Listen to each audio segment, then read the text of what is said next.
లేదు. గట్టిగా sound system కొంచెం వాయిస్ పెంచండి, ఎక్కువ చేయండి కొంచెం. భారత్ మాతాకి.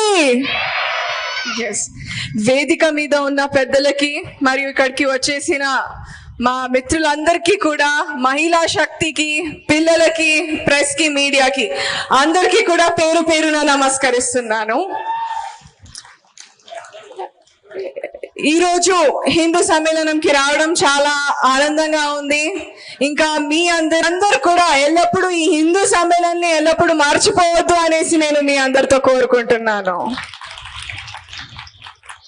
మరి సముద్రంలో చెలరేగే అలలు ఎన్నో, కానీ సముద్ర తీరానికి చేరేవే కొన్ని.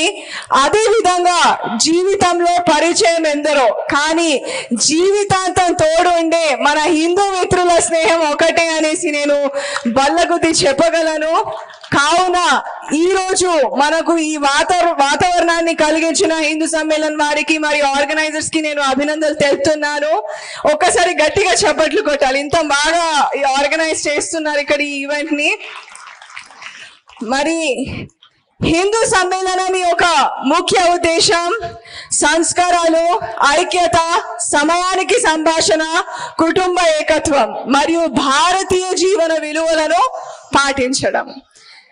దీని గురించి అర్థం చేసుకోవడానికి, ఈ పంచ పరివర్తన్ అర్థం చేసుకోవడానికి మనం హిందూ సమ్మేళనం చేసుకుంటున్నాము. సో అదే నేను ఈరోజు మీ అందరితో డిస్కస్ చేయడం జరుగుతుంది. సో నేను చెప్పేది ఏంటంటే, మొదటిది, బయట వారి దగ్గర మంచితనం పొందడం తప్పు కాదు, కానీ ఇంట్లో వారిని విలువ ఇవ్వకుండా చూడడం తప్పు. ఎందుకంటే కష్టకాలంలో మనకు ఆర్థిక సమస్యలు, సామాజిక సమస్యలు మరియు ఆరోగ్య సమస్యలు వచ్చినప్పుడు మనకు బలమైన ఆధారంగా మన కుటుంబం వాళ్ళే ఉంటారు. కావున మన కుటుంబానికి మొదటి ప్రాధాన్యత ఇవ్వాలి అనేసి నేను కోరుకుంటున్నాను. ఎందుకంటే మీరు చూడండి, డబ్బు సంపాదించడం ఎవరికైనా సాధ్యం, కానీ కుటుంబాన్ని సంపాదించుకోవడం అదృష్టవంతులకే సాధ్యము. మరి మనం చూస్తే ఒత్తిడి లేని జీవితం లేదు, కష్టం లేని విజయం లేదు, నష్టం లేని వ్యాపారం లేదు, ఇష్టం లేని ప్రయాణం లేదు, సమస్యలు లేని ఏ మనిషి లేడు.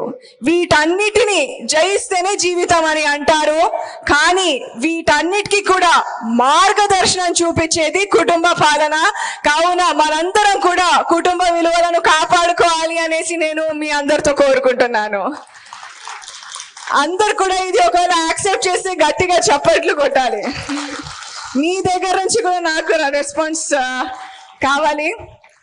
ఇంకా అదే విధంగా చాలా మంది అడుగుతారు, ఇందాక మీరు ఏవీలో కూడా చూసారు, అంటే ఇంత చిన్న వయస్సులో నేను ఎడ్యుకేషనే కానీ, స్పోర్ట్సే కానీ, మ్యూజికే కానీ ఇదంతా ఎలా చేశాను అనేసి మీ అందరికీ ఒక ప్రశ్న ఉంటుంది.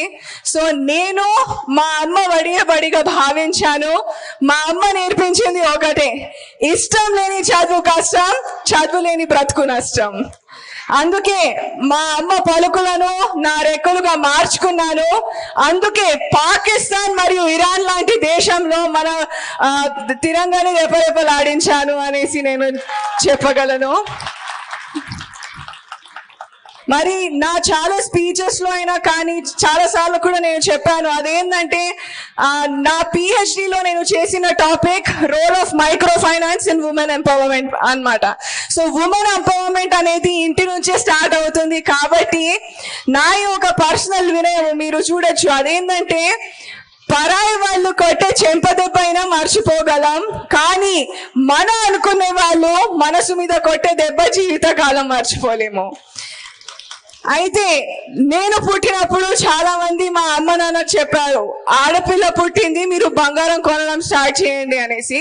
సో అప్పుడు మా అమ్మ నాన్న ఇద్దరు కూడా, మేము బంగారం అయితే కొనము, మా పాపని బంగారంలా తయారు చేస్తాము అనేసి వాళ్ళు నిర్ణయించారు. ఇది నిజమైంది ఎప్పుడైతే నేను ఇన్ని బంగారు పథకాలు గెలిచాను, ఇంకా యావత్ భారతదేశంలో ఒక గోల్డెన్ గర్ల్ గా పేరు తెచ్చుకున్నాను. సో నేను చెప్పేది ఏంటంటే, మన భారతదేశంలో ఆడపిల్లలు పుట్టినప్పుడు అది ఒక వరం లాంటిది. ఆ ఇంటికి ఆడపిల్ల ముత్యాల రెమ్మ కావచ్చు, మురిపాల కొమ్మ కావచ్చు, పున్నమి బొమ్మ కావచ్చు, పుత్తడి గుమ్మ కావచ్చు, కానీ ఇంటికే గుండెకాయ లాంటిది. సిరి సిరి నవ్వులతో తనదైన శైలితో ఆడుతూ పాడుతూ నవ్వుతూ జింక పిల్ల పాదాలకు జంకు పెట్టే విధంగా ఇంటిని కలకలలాడిస్తూ ఇంటికి ఒక వరం లాంటిది అనేసి నేను చెప్పగలను. మరి నేను కూడా మీలాగే ఒక మామూలు కుటుంబానికి చెందిన అమ్మాయిని, కానీ మా అమ్మ స్ఫూర్తితో నాన్న ఆశీస్సులతో ఇదంతా అచీవ్ చేయడం జరిగింది. అయితే రాబోయే రోజుల్లో ప్రతి ఒక్క అమ్మాయి కూడా నైనా జైస్వాల్ కావాలి అనేసి నేను మనస్ఫూర్తిగా కోరుకుంటున్నాను.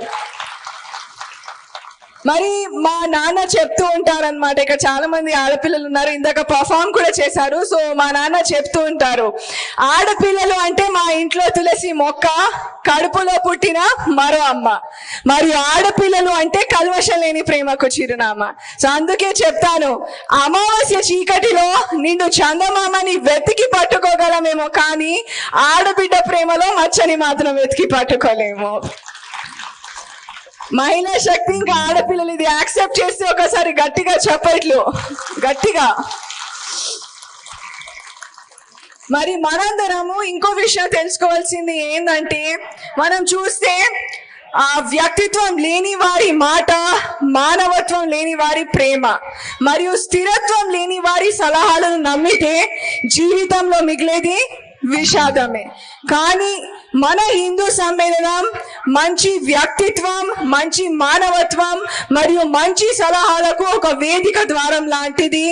అయితే మనము హిందూ సమ్మేళనం ద్వారా పర్యావరణ రక్షణ కొరకు మనము పిలుపు ఇస్తున్నాము. అయితే మనందరం కలిసి మనస వాచ కర్మ అనే సిద్ధాంతానికి నిలువెత్తున నిదర్శనంగా మారాలి అనేసి నేను మీ అందరితో కోరుకుంటున్నాను.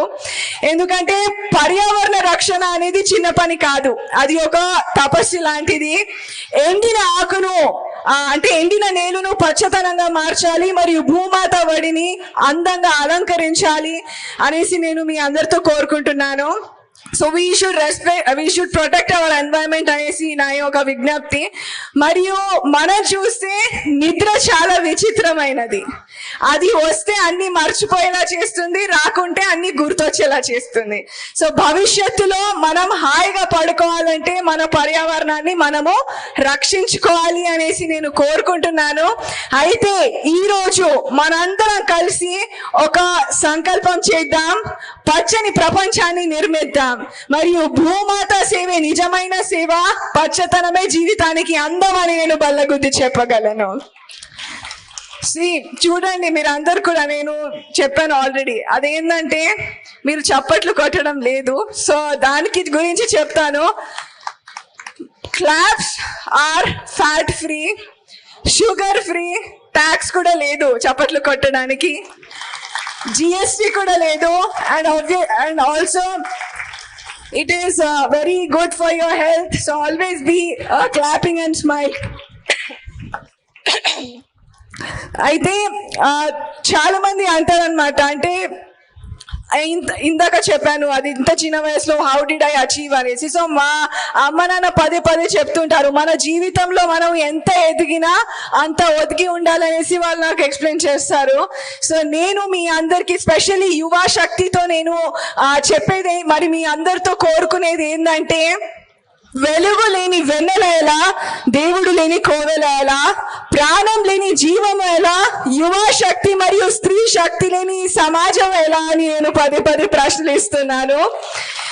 అయితే మా నాన్న నన్ను కఠోర శ్రమ, ముందు చూపు, ఖచ్చితత్వం మరియు ధైర్యం ఉంటేనే అతి భయంకరమైన ఒంటరి ప్రయాణం సరదాగా సాగుతుంది మరియు అద్భుతాలు సృష్టించవచ్చు అనేసి మా నాన్న చెప్పారు. సో మీ అందరితో నేను చెప్పేది ఒకటే, మీరు ఎన్నడూ విద్య నేర్పిన గురువుని మర్చిపోవద్దు, ధనం వచ్చాక స్నేహం మర్చిపోవద్దు, భార్య వచ్చాక కన్నవారిని మర్చిపోవద్దు, గౌరవం వచ్చాక గతాన్ని మర్చిపోవద్దు, కానీ అన్నిటికంటే ముఖ్యం అవసరం తీరాక సహాయపడిన నేస్తాన్ని మర్చిపోవద్దు. బికాస్ ఈ రోజులలో ఇట్ ఈస్ వెరీ కామన్. అదేంటంటే అవసరానికి వేడుకుంటారు, అవసరానికి వాడుకుంటారు, అవసరం తీరాక ఆడుకుంటారు. ఎందుకంటే తింటున్నంతసేపు ఇస్తరాకు, తిన్నాక ఎంగిలాకు అంటారు.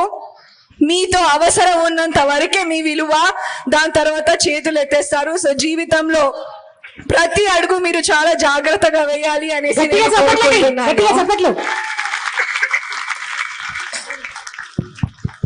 చెప్పట్లు మరొకసారి. ఏంటి మ్యామ్ జీవిత సత్యాలని చెప్తున్నప్పుడు మీరు చాలా తక్కువ అంటే అందరు లీనమైపోయారా? మరొకసారి గట్టిగా చెప్పట్లు.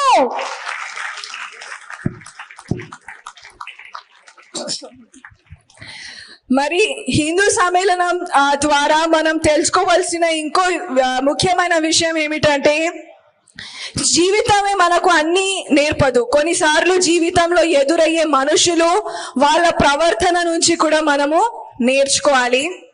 అయితే ప్రస్తుతం రోజులలో మనం నేర్చుకోవాల్సిన విషయం ఏమిటంటే మనము దేశీయ ఉత్పత్తులను ఉపయోగించాలి, లేకపోతే మళ్ళీ ఇతర దేశాలపై ఆధారపడాల్సి వస్తుంది. మన దేశపు వనరులతో అభివృద్ధి జెండాను ఎగరేయాలి, ఆత్మనిర్భర్ దీపాన్ని వెలిగించి ముందుకు సాగాలి. లోకల్ వోకల్ చేయడం మన నినాదంగా మారాలి. అదే నిజమైన దేశభక్తి మరియు దేశానికి నిజమైన గౌరవం అనేసి నేను చెప్పగలను. అయితే మనందరము మన దేశంలో తయారు అయిన వస్తువులను మనము వాడడం అది మన బాధ్యత. అయితే మనందరం కలిసి ఆత్మనిర్భర్ భారత కళను మరింత నిజం చేయాలి అనేసి నేను మీ అందరితో కోరుకుంటున్నాను. ఇంకా అదే విధంగా మీరందరూ తెలుసుకోవాల్సిన విషయం ఏమిటంటే గొంతు పెంచడం కాదు, మాట విలువ పెంచుకోవడం ముఖ్యం. ఎందుకంటే వాన చినుకులు పంటలు పండిస్తాయి కానీ ఉరుములు కాదు. అందుకే ప్రతిసారి ఆలోచించి మాట్లాడడం మంచిది. ఇంకా మన హిందూ ధర్మం నుంచి కూడా మనం నేర్చుకోవాల్సింది ఏంటంటే కోపంతో మాట్లాడితే గుణాన్ని కోల్పోతారు, అధికంగా మాట్లాడితే ప్రశాంతతను కోల్పోతారు, అనవసరంగా మాట్లాడితే అర్థాన్ని కోల్పోతారు, ప్రేమతో అహంకారంగా మాట్లాడితే ప్రేమని కోల్పోతారు, మరియు అబద్ధాలు మాట్లాడితే పేరును కోల్పోతారు. కానీ ఆలోచించి మాట్లాడితే ప్రత్యేకతతో జీవిస్తారు. అయితే ప్రతిసారి ఏది మాట్లాడినా ఏది చేసినా చాలా జాగ్రత్తగా మనము ముందడుగు వేయాలి. మరి అదే విధంగా సముద్రంలో ఎన్ని నీళ్లున్నా బిందెటు మంచి నీళ్ళకే విలువ ఎక్కువ. అదే విధంగా మన దగ్గర ఎంత సంపాదన ఉన్నా మనలో మంచితనానికి విలువ చాలా చాలా ఎక్కువగా ఉంటుంది. ఎందుకంటే లక్షలు సంపాదించాలంటే 1,00,000 మార్గాలు ఉన్నాయి, మంచి లక్షణాలు సంపాదించుకోవాలంటే మంచితనం ఒకటే మార్గం అని నేను చెప్పగలను. మరి మనము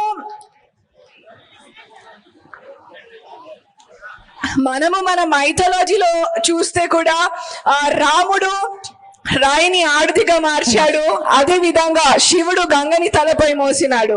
సో వారి స్ఫూర్తితో మన జీవితానికి బంగారు జీవితం చేసుకోవాలంటే దానికి మనమే శిల్పి. మనం తలుచుకుంటే అన్ని సాధ్యమే. మరి మనము కష్టపడకుండా కేవలం అదృష్టం మీదే ఆధారం పడితే 100 జన్మలెత్తిన మన విజయాన్ని సాధించలేము. అయితే మనము కష్టపడి కాకుండా ఇష్టపడి చేసే పనులు దేశానికి ఉపయోగపడతాయి అనేసి నేను చెప్పగలను. మరియు మీరు ఆత్మవిశ్వాసంతో ముందడిగేస్తే ఏదైనా సాధించగలము అనే నినాదానికి మీరందరూ యువశక్తి పునాది వేయాలి అనేసి నేను కోరుకుంటున్నాను. మరి అదే విధంగా one more important thing I would like to share with you all. అదేంటంటే మన సమాజంలో హక్కుల కన్నా ముందు కర్తవ్యాలను పాటించడం మన ప్రధాన బాధ్యత. అది మన ట్యాక్స్ పే చేయడమే కానీ, విద్యను ప్రోత్సహించడమే కానీ, ఓటు వేయడమే కానీ, ఇవన్నీ కూడా మన బాధ్యతలు. అదే విధంగా పరిశుభ్రతను పాటించడం, పర్యావరణాన్ని రక్షించడం మరియు చట్టాలను పాటిస్తూ ఇతరులకు సహాయం చేయడం మరియు ఒక బాధ్యత గల పౌరుడిగా ఉండడం, ఇవే మన మూల సూత్రాలు. మరియు ఇవి మనకు మన పూర్వీకుల ద్వారా మనకు వచ్చిన సంపద. సో దాన్ని మనము ముందుకు తీసుకువెళ్ళాలి అనేసి నేను మీ మీ అందరితో కోరుకుంటున్నాను. ఒకవేళ ఈ 5 పాయింట్స్ ని మీకు అర్థమైతే ఒక్కసారి గట్టిగా చప్పట్లు కొట్టాలి. మరియు అదే విధంగా సోదర భావంని కూడా మనము ప్రోత్సహించాలి అనేసి నేను కోరుకుంటున్నాను. మనందరికీ తెలిసింది అదేంటంటే కాలం మనది కానప్పుడు ఎంగిలి ఇస్తరాకు కూడా ఎగిరి ఎగిరి పడుతుంది. సో అటువంటి సమయంలో మౌనంగా ఉండడమే మంచిది. సో ఇది చెప్పడానికి కారణం ఏమిటంటే ఒకవేళ మనము మన కర్తవ్యాలను సరిగ్గా పాటించకపోతే రాబోయే రోజుల్లో పరిస్థితులు చాలా దారుణంగా మారే ప్రమాదం ఉంది. అందుకే చెప్తాను, అక్షరాలు చదవాలంటే భాష రావాలేమో కానీ అంతరంగాన్ని చదవాలంటే ఆత్మీయత కావాలి. సో అటువంటి ఆత్మబలం ఉన్న మీరు మీ కర్తవ్యాలను ముందుగా పాటిస్తారు అని భావిస్తూ ఆ సహనం మీకుంటే సకలం మీదే, వినయం మీకుంటే విజయం మీదే అని నేను భావిస్తున్నాను.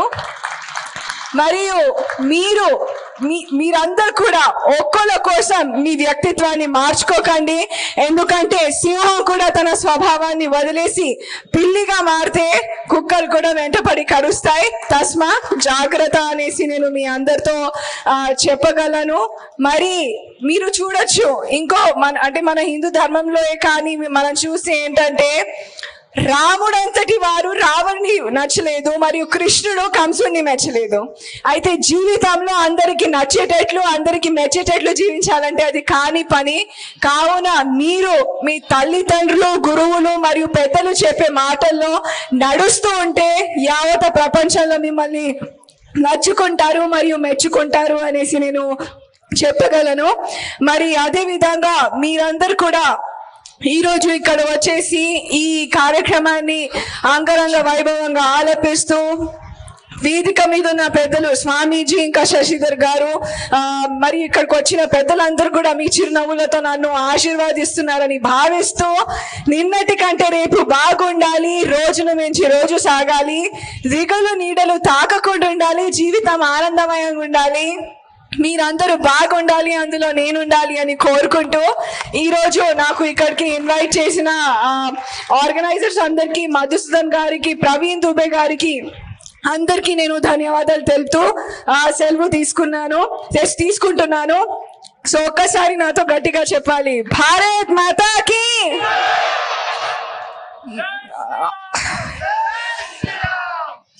మైక్ తీసుకొని కిందికి రావాల్సి వస్తుంది. ఆల్రెడీ సౌండ్ మీరు పెంచడం లేదు, అందుకే నాకు మాట్లాడడానికి చాలా ప్రాబ్లం అవుతుంది. సో ఒక్కసారి గట్టిగా చెప్పాలి, భారత్ మాతాకి, భారత్ మాతాకి, భారత్ మాతాకి. ప్రతి ఒక్కరూ తప్పనిసరిగా యూట్యూబ్లోకి వెళ్ళి కడప వార్తను లైక్ చేయండి, సబ్స్క్రైబ్ చేయండి. ఇట్లు మీ జి రమణయ్య, ఎడిటర్, కడప వార్త.